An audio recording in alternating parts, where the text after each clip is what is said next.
If you are a beginning artist, you're in the right place. I prepared a video for you to save some money when you're working as an engineer and look more professional. Because many of the times when I was a beginning artist, I used to give my engineer sessions that he used to go nuts for, because he looked at them and he was like, what is all this mess? You have so many mistakes. You don't do that. It took me an hour to arrange, and I was like, oh my god, I'm doing so many mistakes. So I decided to do this video for you guys to kind of prevent you from doing those mistakes and save you some money and really look professional. So before we start, I just want to remind you to subscribe if you like the channel. If you're gonna like the video, let me know what you think and subscribe, because it helps me grow and it supports me and makes me want to do more cool videos for you guys. Let's dive in. Tip number one gonna be to name your sections of the session, which means you can see here that I have here in the markers, I have intro, verse, chorus, bridge, and outro. It makes my engineer to kind of understand how the song looks like, and it helps me when I record, because then I know in every section where I am and how everything is aligned. Tip number two gonna be naming your tracks, the actual tracks that you're recording. So as you can see in my session, I have guitar 1, 2, 3, and 4, and all of them are arranged in the green color. Later on, we can go down and see bass, kick, snare. Later in the vocals, you can see which one are the leads, which one are the backgrounds, and the harmonies. So everything is aligned.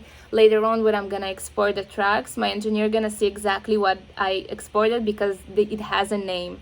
When I used to begin, I just used to, when you open a new track, you can see here audio. So it opens you like as audio 6. So I used to have like audio 1, 2, 3, 4, 5, 6, 7, 8. I had so many audios, and my engineer couldn't understand what the hell did I export for him. So he needed to listen to everything and name it. And it takes so much time, and it's such a hassle, and it's not his job.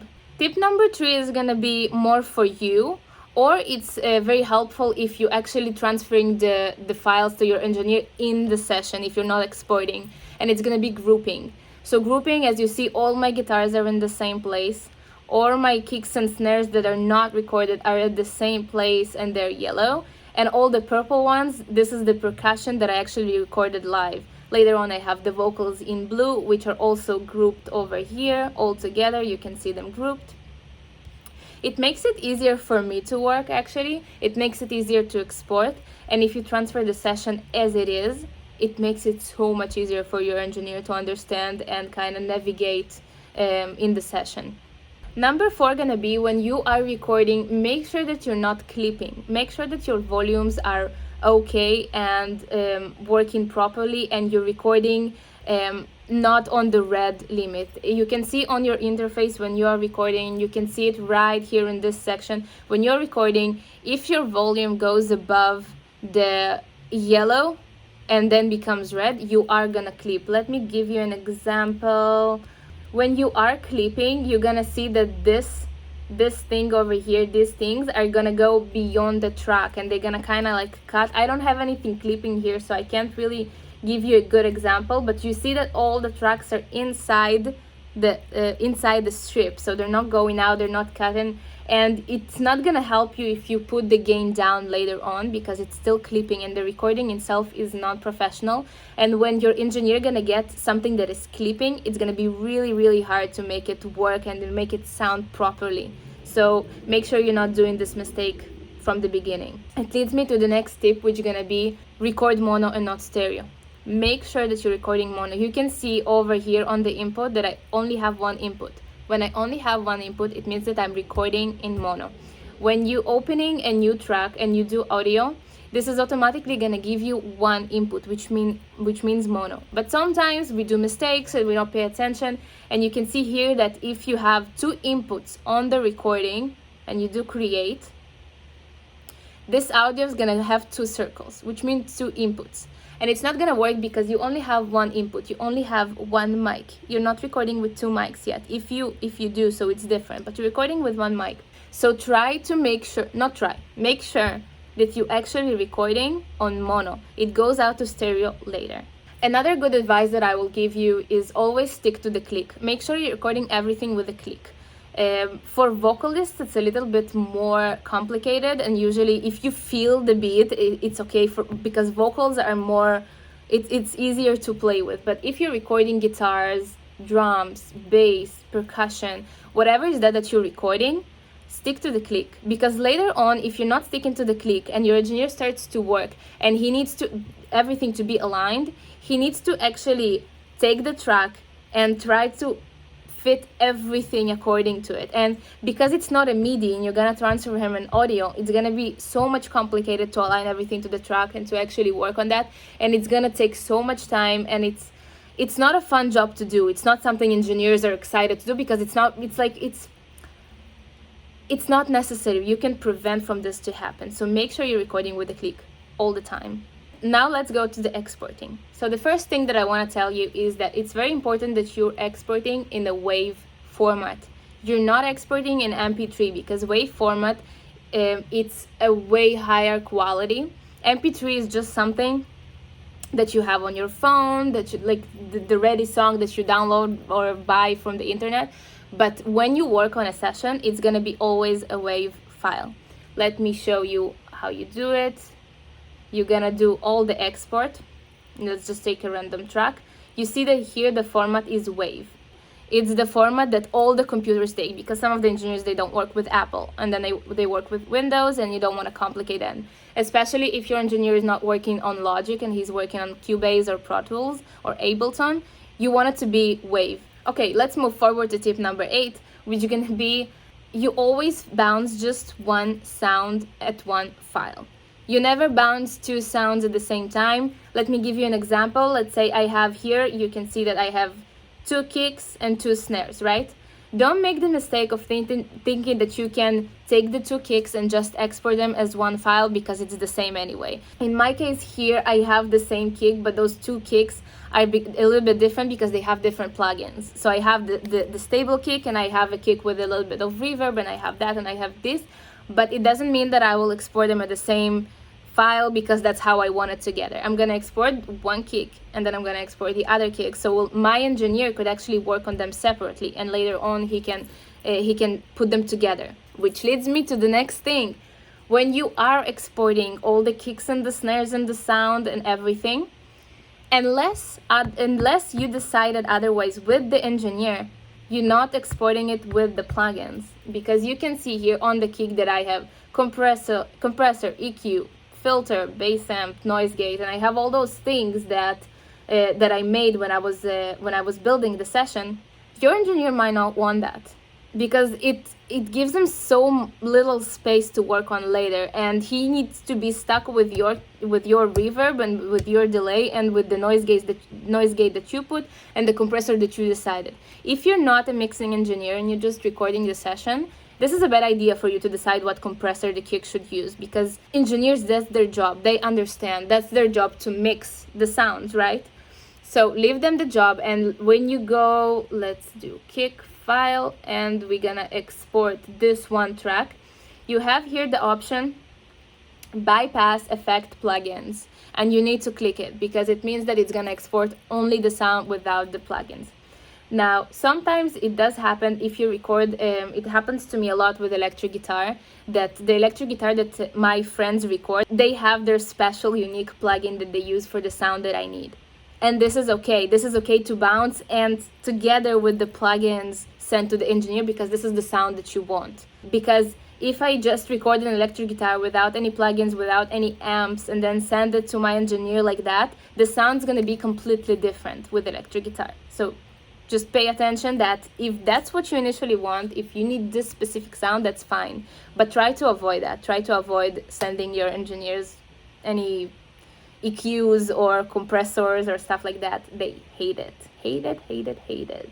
Okay, something else that I used to do. I used to send my engineer a lot of different variations and record like the chorus 30 times and tell him, I don't know, pick the best one.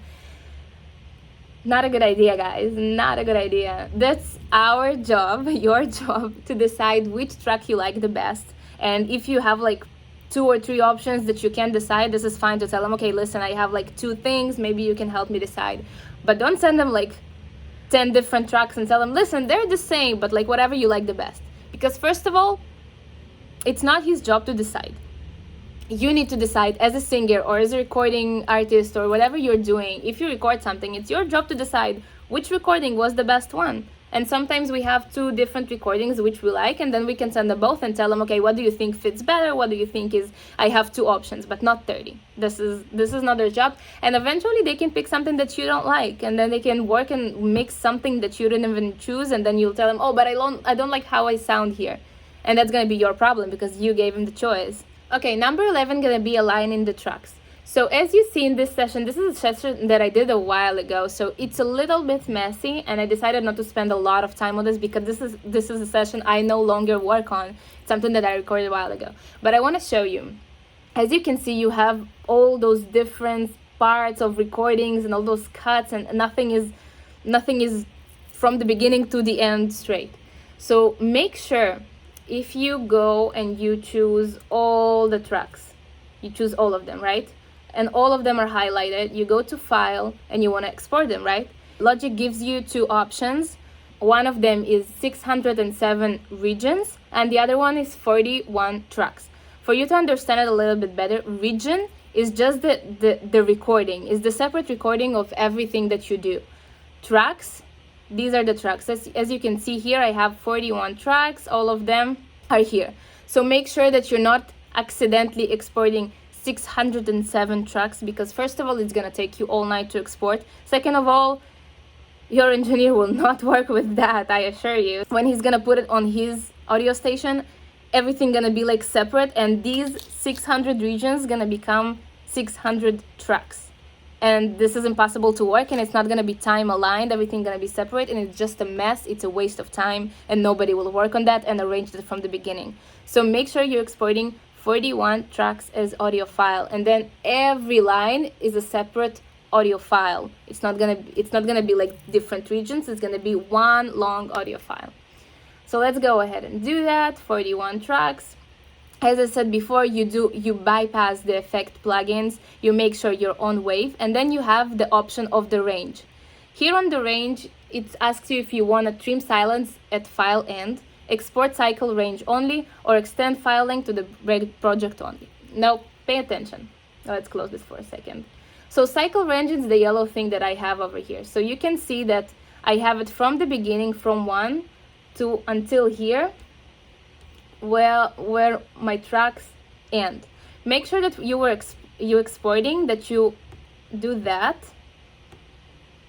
like that, and your project actually ends on time, because then you can actually remove the cycle and it's gonna end in the end of the project. But you can also use the cycle. So what Logic asks you, if you want to export everything as it is, the same amount of time with the time of the cycle, and usually this is the better option, because what it means is that all the audio tracks gonna be the same timing, and eventually, if you can see over here, you can see that guitar number 4 is playing only at the end.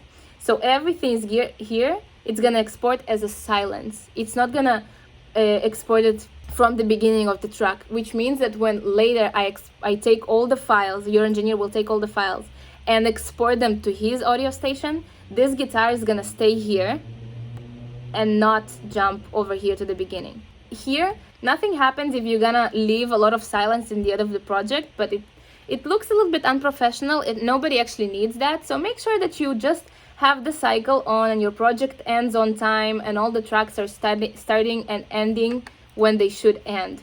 A lot of times people don't do that, and they just export this short audio file that I have here on the guitar, and later on the engineers are struggling to align all the tracks at the same time, and then you don't understand why your vocals are not aligned with the guitars and not aligned with the drums, and that's only because the export wasn't correct. And then it's very complicated, especially if you have a lot of tracks. 41, it's a decent amount of tracks, but when you have like way more tracks and way more percussion and way more things going on, it's gonna take so much time and you're gonna pay for that. So make sure you're exporting it right. If you want, you can, after the exporting, you can actually open a new project and see if that works, if all the project is still aligned on time and everything is good, and then after you check that, you can actually send it to your engineer.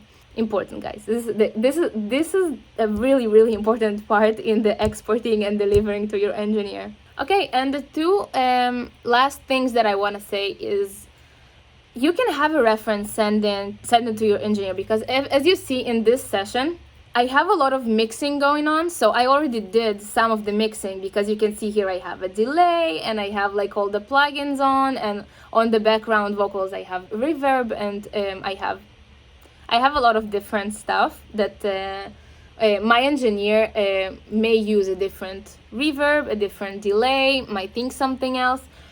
But what I did with this session, I bounced it all together. So let's go ahead and take the whole project. There you go, Command B. And this doesn't have to be WAV, it can be a simple MP3, but you bounce all the project together just as a reference to your engineer, and you can later, this is the second tip, you're doing a screenshot of the project, of the audio station. You can do like this, so he can see actually what's going on. So he had like a visual picture in his head of how everything looks like, and write him notes. And you can say on the second chorus, and when it's minute and 13, I want the delay on this word, like in the reference audio, and some specific things that you want to make sure that your engineer or the person who works on that wants to do specifically by your request. Just write it down for him, make a screenshot, bounce it, do a reference of what you can do, and send it to him. It's gonna make it easier for you and for him kind of to communicate about like what's the mutual understanding of the project. Also make sure you leave in him a little bit of freedom and kind of like giving them the creativity, because the worst case scenario, you can tell them that you don't like something, but don't limit your engineer too much, because working in a box is really hard, and you as an artist should know that when you are giving like this amount of creativity to use and you just need to do that, it's sometimes really hard. So if you trust your mixing engineer, and if you trust the person you're working with, give them some room for creativity. I specifically, when I work with my engineer, which is my best friend, his artist name is Lightnix, I give him a lot of freedom to do whatever he thinks and he believes in. And later on, when I listen to it, I'm thinking, can you remove that? I very like that, but I don't want that. Let's change that. And we are communicating in a way.